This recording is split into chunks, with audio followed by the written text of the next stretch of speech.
Hola, buenas tardes a todos. Gracias, doctor Samuel Rivera, por la invitación. Y bueno, para hablar sobre el impacto clínico de estas mutaciones BRCA1 y BRCA2 en las pacientes y el papel que juegan los inhibidores de PARP, tenemos que empezar con saber que hay dos grandes grupos dos grandes sistemas de reparación del DNA. El principal es el sistema de recombinación homóloga, que repara principalmente errores de la doble cadena o rupturas de doble cadena del DNA, y por el otro lado está la recombinación no homóloga o la vía clásica o alternativa de reparación del DNA, que principalmente se enfoca en rupturas de una sola hebra. Para la vía de reparación alternativa o clásica, que es la que ocupa las enzimas PARP, que es un grupo de enzimas de 18 enzimas, las principales son 3 de ellas y que se estimulan o activan durante el daño del DNA, tenemos que entender que estas enzimas llegan al sitio de lesión del DNA de una sola hebra y reclutan otras enzimas que van a favorecer o llevar a cabo la reparación de este daño a través de la previa apertura o la remodelación de la cromatina para que puedan ingresar estas enzimas y reparar el DNA. De esta manera la célula puede sobrevivir. Para la parte o el sistema de recombinación homóloga, esta recombinación homóloga es un intercambio de secuencias de DNA entre las hebras que están cortadas o las secuencias con una secuencia molde del DNA. De esta manera se usa el DNA molde y se repara la doble cadena del DNA. Las proteínas que están involucradas en esta vía de recombinación homóloga son múltiples, pero las principales son BRCA1 y BRCA2, que es de lo que hemos estado hablando durante todo el día. Y bueno, ellas como participan son las primeras proteínas o proteínas de estos genes que llegan al sitio de lesión de la doble cadena del DNA. Nuevamente generan esta modificación de la cromatina a través de su interacción con las histonas y de esta manera reclutan y permiten que otras proteínas como RAD51 y otras empiecen a reparar el DNA a la vez de que hacen uso de polimerasas, de ligasas de DNA. Hay alguna cierta controversia sobre qué tipo de genes son estos genes de BRCA1 y 2, pero bueno, finalmente se comportan como genes supresores de tumor, como ya lo comentaron, debido a que se requiere de una mutación germinal, que tienen todas las células al momento del nacimiento, pero a la que se agrega una mutación somática. De esta manera se inactivan ambos alelos o se pierde la heterocigosidad, como se llama, y entonces queda deficiente en este sistema de recombinación homóloga la célula. Esto también, bueno, es una forma de herencia autosómica dominante. Y bueno, hay varias formas de lesión en estos genes, principalmente son de lesiones sin sentido, aunque bueno, puede haber otro tipo de mutaciones, y lo que ocurre es que estas lesiones hacen que la lectura cambie, la lectura de los codones cambie, se generan codones de parada prematura en la síntesis de la proteína del BRCA y finalmente queda una proteína trunca o disfuncional. El tener estas mutaciones sabemos que tiene o predispone a muchos cánceres, en general todos los cánceres o el riesgo de todos los cánceres está aumentado hasta 1.6 como lo pueden ver, pero también el cáncer de próstata, melanoma, vía biliar, páncreas y estómago está aumentado, sobre todo en presencia de mutaciones en BRCA2. Y bueno, lo clásico o lo más importante es que están aumentados los riesgos de cáncer de mama, como podemos verlo en la diapositiva, un 2% en la población general comparado con 50% en las mujeres a los 50 años. Este riesgo sube para sufrir riesgo hasta el 87% cuando se llega a los 70 años y el riesgo de un cáncer contralateral es del 64%. Para el cáncer de ovario el riesgo se eleva desde 1% hasta 63% cuando se tiene alguna de estas mutaciones. ¿Por qué específicamente el cáncer de mama y ovario tienen tan alta penetrancia cuando hay mutación en estos genes? Bueno, porque ambos tejidos o epitelios, tanto del ovario como de la mama, son dependientes de estrógenos. Y entonces durante la pubertad y el embarazo, que son las etapas en las que se tiene una alta exposición a estrógenos, estas células se replican de manera acelerada y en presencia de una mutación germinal, por ejemplo, es más probable que ocurra la segunda mutación o la mutación somática, y que a pesar de los puntos de control del DNA, del ciclo celular, a pesar de ellos, alguna de esas alteraciones sobrepase estos puntos de control y genere finalmente un tumor. Esto, cuando la mutación es germinal, obviamente ocurre a edades más tempranas. Cuando la mutación es somática, bueno, tarda más este efecto de estimulación continua por estrógenos para generar la primera mutación y posteriormente la segunda mutación, que finalmente en presencia de alteraciones o mutaciones en estos checkpoints va a terminar en un tumor. Ahora, ¿cuál es la frecuencia del BRCA mutado en los pacientes con cáncer de mama? En la población general estamos hablando de un 1%, es decir, 1 por cada 800 o 1000 mujeres tienen mutación en estos genes, pero cuando nos enfocamos a cáncer de mama, esta frecuencia puede subir hasta el 10%. Cuando hablamos de mujeres jóvenes con cáncer de mama, puede subir hasta 20%, y cuando específicamente nos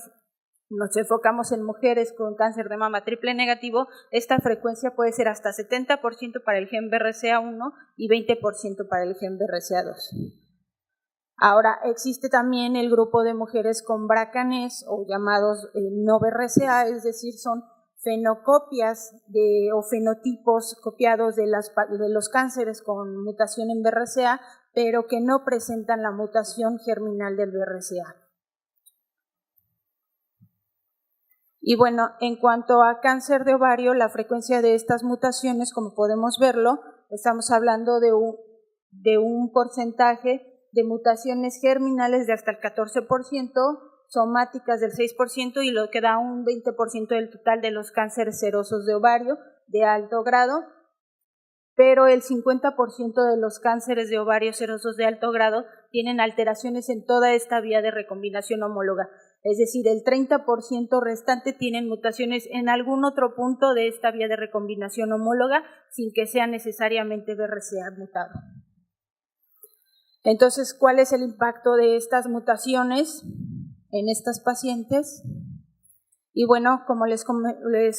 comentaba, las dos vías principales tenemos la de el PARP y BRCA, y ambas son complementarias. Cuando no funciona la vía de reparación de PARP, quien se hace cargo de la reparación del DNA es la vía de recombinación homóloga, y de manera inversa cuando no funciona la vía de BRCA. Pero ¿qué ocurre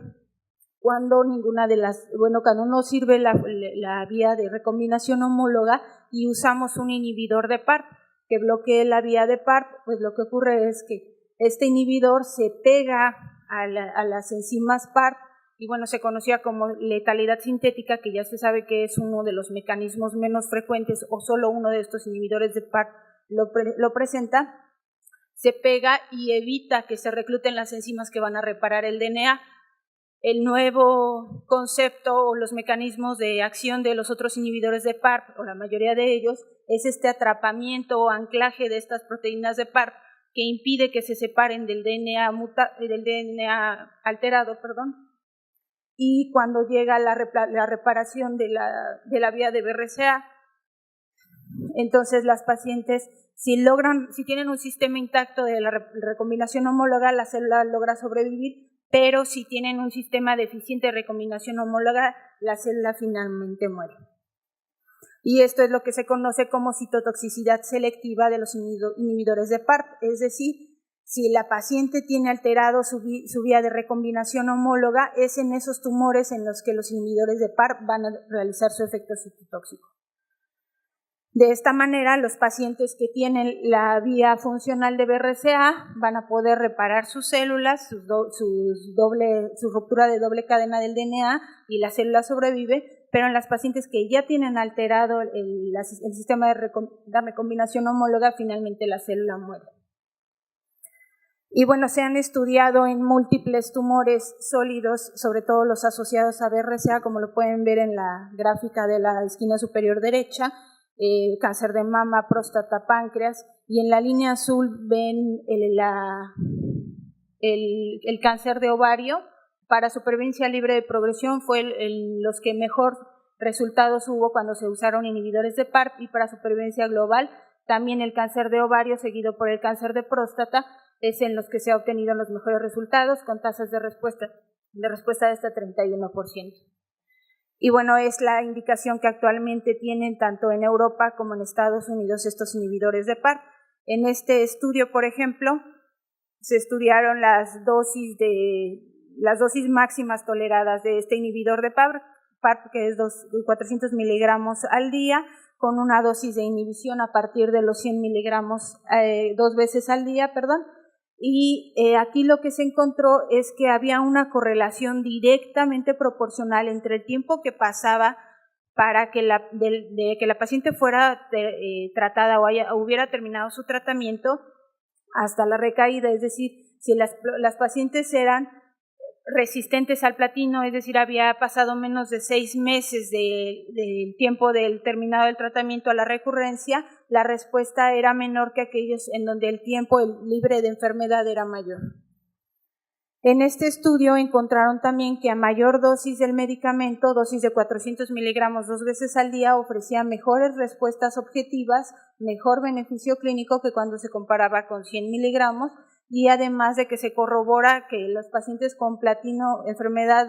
platino sensible tenían mejor respuesta, 42%, contra los que tenían enfermedad platino resistente, solo 16%. Aquí, por ejemplo, se probó este inhibidor de PARP en las pacientes platino resistentes y se comparó con uno de los estándares de quimioterapia para la enfermedad resistente, en este caso fue Caelix, y se encontró menor respuesta al tratamiento, 59% con el olaparib versus 39% en los pacientes que usaron Caelix, pero desgraciadamente esto no fue estadísticamente significativo. Y por lo tanto los siguientes estudios se enfocaron en la terapia de mantenimiento y en probar los inhibidores de PARP en el cáncer de ovario esporádico. En este estudio aleatorizado ya de mantenimiento se encontró que los pacientes que eran cáncer de ovario seroso de alto grado, platino sensibles, que tenían hasta más de 2 líneas de tratamiento previo con platino y que habían logrado respuesta parcial o respuesta completa a este tratamiento, se les ofreció el olaparib de mantenimiento o el placebo hasta la progresión. Y se encontró una amplia diferencia en la supervivencia libre de progresión de 11.2 meses contra 4.1 meses, lo cual fue estadísticamente significativo. Y cuando se hace el análisis del subgrupo, se encontró que todos los grupos se beneficiaban prácticamente de recibir el inhibidor de PARP, como podemos verlo por el estado de mutación del BRCA, la edad. Aquí el grupo mayor de 65 años toca la unidad, probablemente sean los que menos se beneficien, y la raza o si habían tenido respuesta parcial o completa no impactó en el beneficio que obtuvieron del inhibidor de PARP, así como el tiempo a la progresión. Una vez que los pacientes habían cumplido 6 meses libres de progresión, se beneficiaban del inhibidor de PARP. En cuanto a supervivencia global con estos tratamientos, los pacientes presentaron en la curva una aparente ventaja en supervivencia, pero en los números no hubo más que 3 meses de diferencia, y lo cual no fue estadísticamente significativo. Esto en el estudio explican que hubo un entrecruzamiento de casi un cuarto de los pacientes que habían recibido placebo progresaban y entonces se les daba el inhibidor de PARP. Probablemente un seguimiento a corto plazo es lo que explica que no haya diferencia en la supervivencia global. Hay resultados informados hace 1 semana y media, 2 semanas, en donde aparentemente ya hubo un seguimiento mayor de estos pacientes y la supervivencia global sí muestra una ventaja a favor del inhibidor de PARP. Ahora, ¿qué otra cosa se observó? Que los pacientes no solo prolongaban su supervivencia libre de progresión con el tratamiento de inhibidores, sino que el tiempo que tardaban en recibir la primera terapia después de la progresión era mayor en los que eran tratados con inhibidores de PARP, y esto es estadísticamente significativo, con una ventaja de casi 10 meses. También se encontraron o se han encontrado respondedores a largo plazo con estos tratamientos, como podemos ver, pacientes a 2 años, incluso un poquito de pacientes a más de 6 años tratados con estos inhibidores. Y bueno, en resumen, se ha encontrado una ventaja en supervivencia libre de progresión, una ventaja en el tiempo en que tardan en recibir el primer tratamiento después de la primera progresión, después de la segunda progresión de olaparib, a pesar de ya no estarlo recibiendo y haber recibido otras líneas de tratamiento, los pacientes tienen mayor supervivencia libre de progresión cuando son tratados con inhibidores de PARP. Y la ventaja en supervivencia, que desgraciadamente no tengo todavía las gráficas, pero aparentemente es estadísticamente significativo.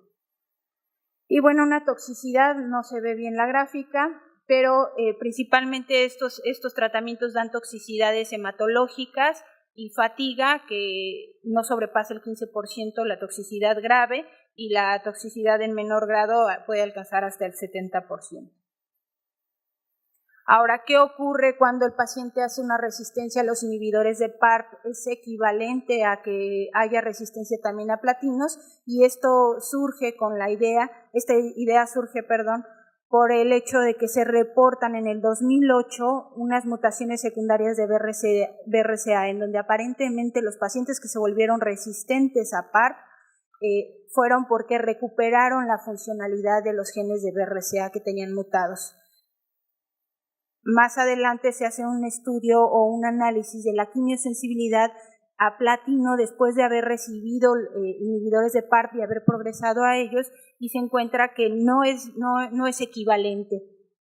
ya que se encontró que el 40% de los pacientes que recibían después de haber progresado a olaparib tenían respuesta objetiva por tomografía, el 50% beneficio clínico y una mediana de supervivencia libre de progresión de 22 meses y supervivencia global de 45 semanas, que es el equivalente a 10 meses. Entonces, ¿qué mecanismos son los que generan esta resistencia a los inhibidores de PARP? Y bueno, esto se ha concluido que son múltiples los mecanismos, pueden participar alrededor de 2 o 3 mecanismos, entre ellos tenemos mutaciones secundarias del BRCA, que es la recuperación de la función de la vía de recombinación homóloga cuando está mutado el gen, una sobreexpresión de la glicoproteína P, que es la proteína encargada de expulsar el fármaco al exterior de la célula, una restauración parcial de la recombinación homóloga a través de la sobreexpresión de la proteína de unión a P53 tipo 1, alteración en la vía de reparación por escisión de nucleótidos, y el mecanismo de atrapamiento de PARP por parte de los inhibidores, que todavía no se conoce clínicamente cuál es su impacto, o el silenciamiento genético de estas enzimas PARP. Por lo cual sugieren en Europa y en Estados Unidos que cuando el paciente progresa a inhibidores de PARP, siempre que sea posible se tome nuevamente una biopsia para tratar de determinar nuevamente la mutación de BRCA y saber si tienen una recuperación de la función de ese gen o si tienen alguna otra alteración en la que pudiera incidirse con el tratamiento. En cuanto a los inhibidores de PARP en los cánceres de ovario esporádico, es decir, aquellos que denominamos como BRCA-NES, que no tienen determinada la mutación o que es negativa la mutación, como habíamos comentado, el 50% tiene alteración de la vía de recombinación homóloga y el 30% es por otra vía diferente a BRCA. Entonces, un 30% de los cánceres de ovario serosos de alto grado se convierten en candidatos potenciales para recibir inhibidores de PARP. Y esto se comprobó de manera retrospectiva en el estudio de mantenimiento de olaparib, en donde se encontró que precisamente en estos pacientes que tenían no mutado el BRCA, sí se encontró un beneficio en supervivencia libre de progresión con el tratamiento.